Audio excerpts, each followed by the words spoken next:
The Korean National Assembly is the parliamentary department of Korea. They have no judicial power. They don't even have an executive power.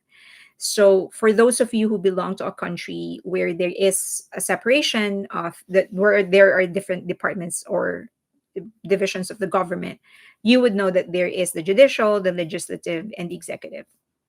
So the Korean National Assembly is the parliament. So they're the legislative department. They do not have judicial power and they don't have executive power.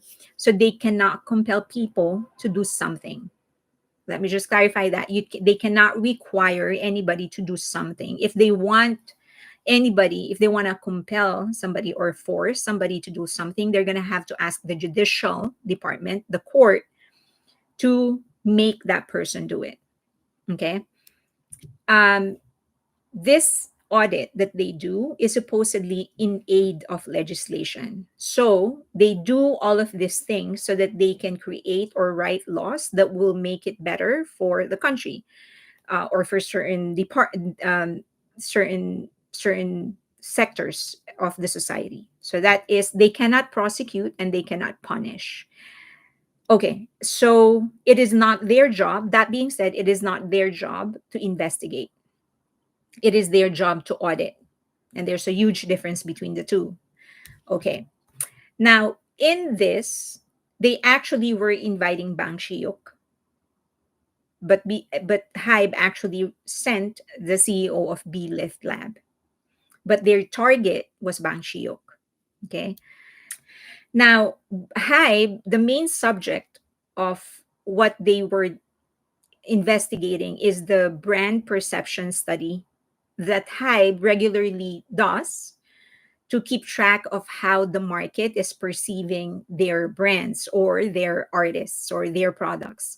So it usually involves surveys. They gather feedback from customers, they and potential customers or stakeholders about their thoughts and feelings regarding a brand. So in this case, the brand would be the artists. So they pick up insights or several learnings, and then they improve their marketing strategy or they launch new programs and stuff like that.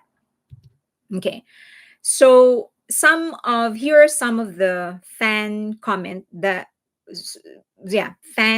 from the fans that were captured in the report. So this is one. This level of excessive engagement, um, in this pseudo romantic fandom, is an outdated approach in fandom culture and seems central to SM fandom identity. So the fan is specifically mentioning, which they redacted here. She was specifically mentioning a brand. She was mentioning a specific group from SM. The antiquated worldview reflects in their attitudes towards other members and groups, so much so that they're often called that fandom. Okay, this is another one. Multiple smoking incidents have occurred within, and then they redacted the group name, suggesting an oversight in practice rooms or self produced content. The community reacted with outrage over paparazzi shots of, we know who this is. If you're an army, you would know who they're talking about. Smoking outdoors now seems to ignore a similar scene of her smoking indoors in her content. This inconsistency is unsettling. You would know, right? Who they're talking about. You can fill up those blank names. Okay.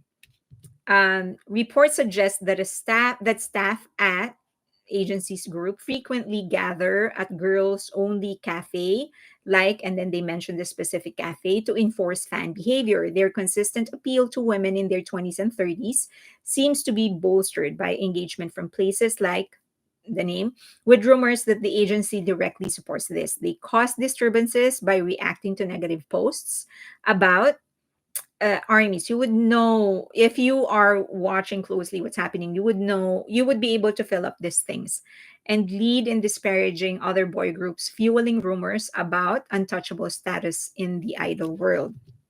Okay. The report also contains some recommendation. These are the recommendation of the person the group that created the report. A viral marketing strategy for Hybe Idol, suggesting that a reality show featuring members of blank lacked domestic response, but more promotional content such as shorts or blog diary formats could improve international visibility. So I think we know that they're really targeting the international market. Now, when the assembly people, the this officials of the government were showing these comments, they were selectively showing stuff without context, number one, and they make it appear as if Hybe is the one making those comments. So they are fully redacted. And so when so after they showed some of the comments and portions of the report, the National Assembly officials said this is the humanizing attitude toward K-pop singers, some of whom are minors. And then so the B-Lift official, the B-Lift CEO responded and said this does not represent our opinions. It's a compilation of online comments collected for monitoring purposes. And the official kind of said, so this is an internal document representing Hybe's position. And then he repeated, no, this is not our position. These are comments from the netizens, which we compiled. This is an unbelievable exchange, totally ridiculous. Even I can't believe that this actually transpired.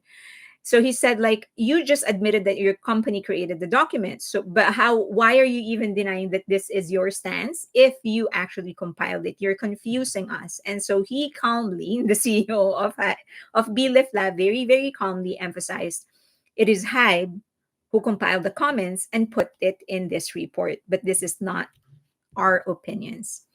While the CEO of Lift Lab was trying to explain it to the assembly person, Hybe released a statement to the public, and they said that this is Hybe official. Basically, what they are saying in the statement is that what you're seeing, and what people are releasing are reducted.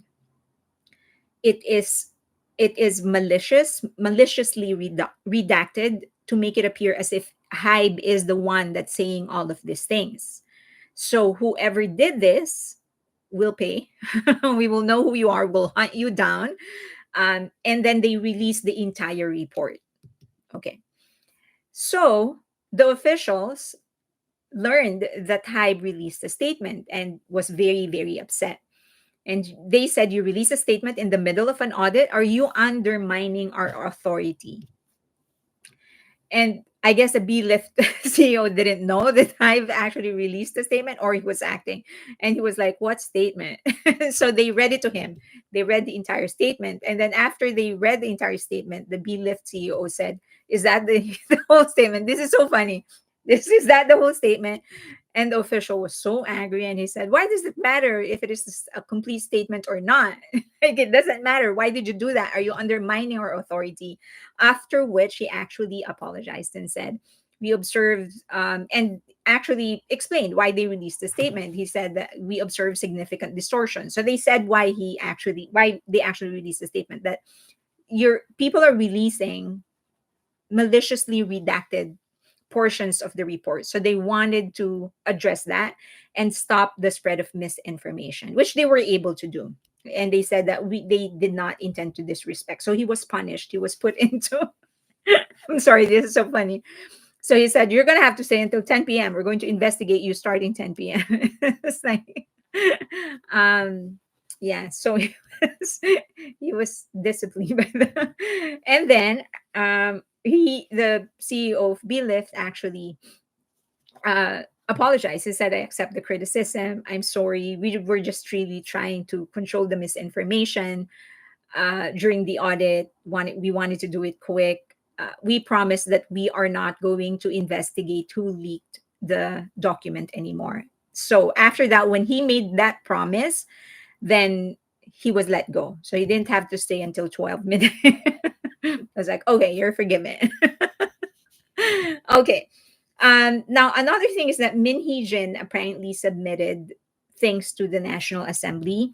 And one of the things that she submitted is the accusation that Le Seraphim and Enhypen and other groups were involved in manipulating the numbers to make their sales appear higher.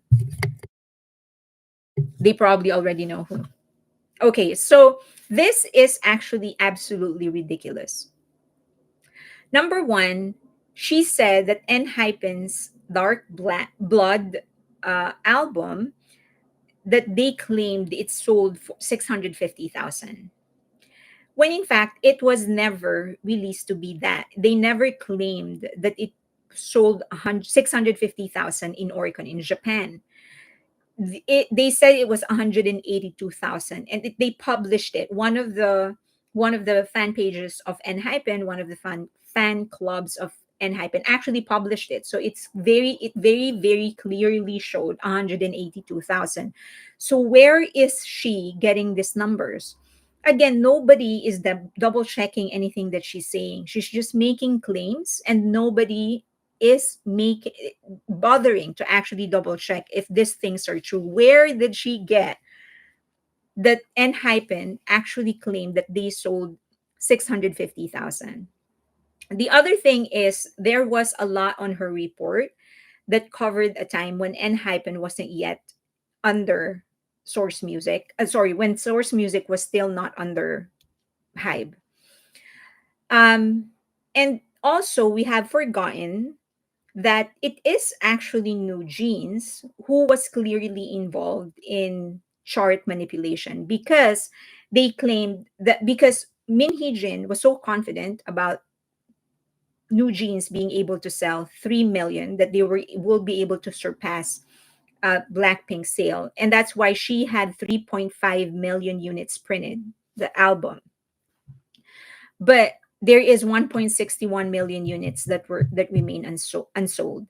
So it is, and remember that albums, the pre-sale numbers, those are based on how many they will ship, not really how many they will sell.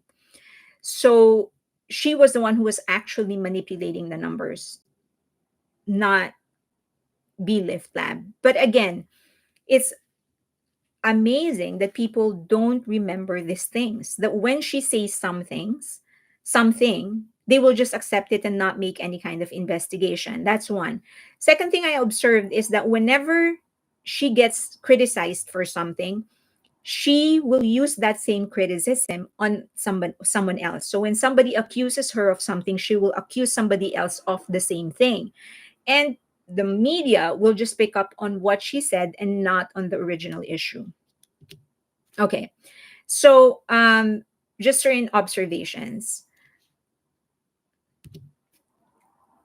The before the investigation in with B Lift Lab, many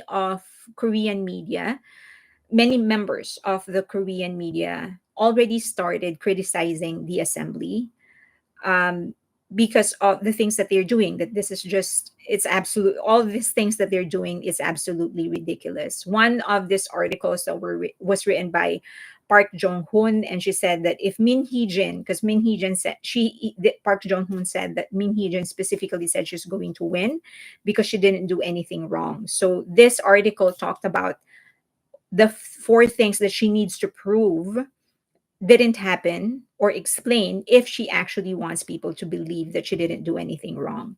And then there's Korea Herald, which is an English language Korean newspaper, the biggest English language Korean newspaper. And they were criticizing the parliament for this kind of audit. One of the biggest point that this made by Jong Min Kyung is that it's not even an audit, it was an investigation, which is outside the scope of what the parliament can do. They should not investigate, and that's why I said in the beginning there's a huge difference between an audit and an investigation. When you are making an audit, you're simply pinpointing or trying to find the inconsistencies in a certain record that you have, or set of records that you have. That's an audit, right? That's why you're looking into, if you get audited, they look at your report, your financial statement, and see, okay, if you were able to buy 5 million worth of a house, where did that income come from? That's an audit. But what they're doing is actually an investigation where they're trying to look for holes, they're, all of those things. So this article is saying that you shouldn't be investigating, you should be making an audit. And then the bigger point that this article made is that there are so many issues in South Korea right now. Why are you getting involved in K-pop? Okay.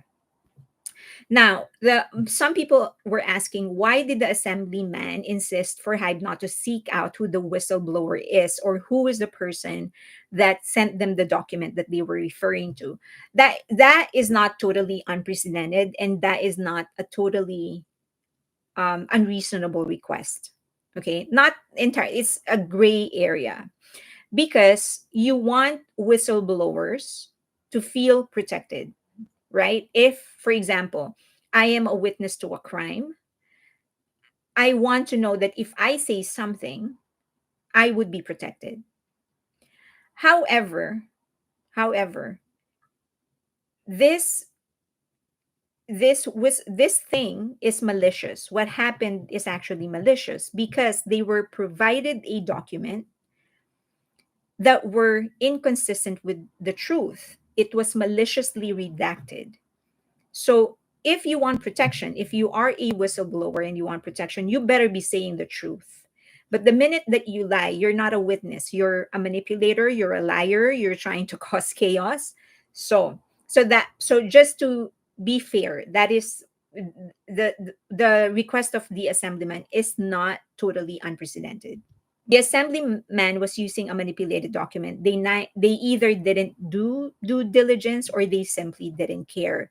So if they knew right there and then, because it was obvious that they were using a redacted document, it was interesting that they didn't pry more on what the actual document, the entirety of the document is. They were more concerned about establishing their authority than actually looking for the truth. That was a glaring reality. Or it could be that they knew they were using a redacted document and they didn't care, in which case they are more stupid than I thought because you know you will be found out. Why did you do that, right? So you know that people are going to, at some point, that company that you are grilling will say something. So it's just a matter of when, now or later. So they should have known, if they knew that they were using a redacted document and they didn't care. It's more stupid because it's going to come out. The reality and the totality of that document is going to come out, which happened. So, did the government official not understand the concept of research? That is also another question I have in my mind. When he was grilling, when that assemblyman was grilling the CEO of B Lift, asking, so is this your so this is your company making up all of these comments? And then the Lift CEO said, no, we took those comments online and compiled it for the research for this report. It was like, you're confusing me. And I'm like, now I'm confused how stupid you are. Like, how is this, can somebody actually be, oh my god, like my third grade niece knows the difference. Like she understands the concept of research. And this official who's actually writing laws for Korea does not understand. It's unbelievable. Shouldn't the focus be on how to regulate online forums, especially when the subject is a child? It is not totally bad from my in my opinion, it's not totally bad that they actually are seeing all of these comments, right? Because now they are getting exposed to the fact on how abusive people can be if they are not if they are not identifiable. Because a lot of people online are very secure about the fact that they are behind some monitor, that they can stay anonymous and they can say whatever it is that they want to say without being held accountable. Now they should, that is the focus, that is the insight that they should have gotten from this audit, that this protection that you're providing people online, certain people, some people are becoming victims to that. And so I personally think there should be, people should be held accountable for what they are saying. I think that should have been the focus and that should have been the learning in this entire exercise, not how to bring down hype. Then, the obvious and glaring fact is that there is a snake inside Hybe. Okay, somebody said, who was it? Obviously, it is Minhee Jin. I do have, I mean, I feel that it is somebody connected to her that actually leaked the document. I'm 99.99% sure. But I am surprised that it's still happening given that they already know who this person is. So why are they not putting enough protection to restrict her access to information? So that's maybe they are restricting her access to information. In that case, then it means somebody inside Hive is still providing her the information. It is a corporate failure that they are hiring people like this. I think anybody who, anybody who works in a corporate, if you are a C-level executive, if you are a manager, supervisor, you know that the people that you allow to be in your office, that's partly your responsibility.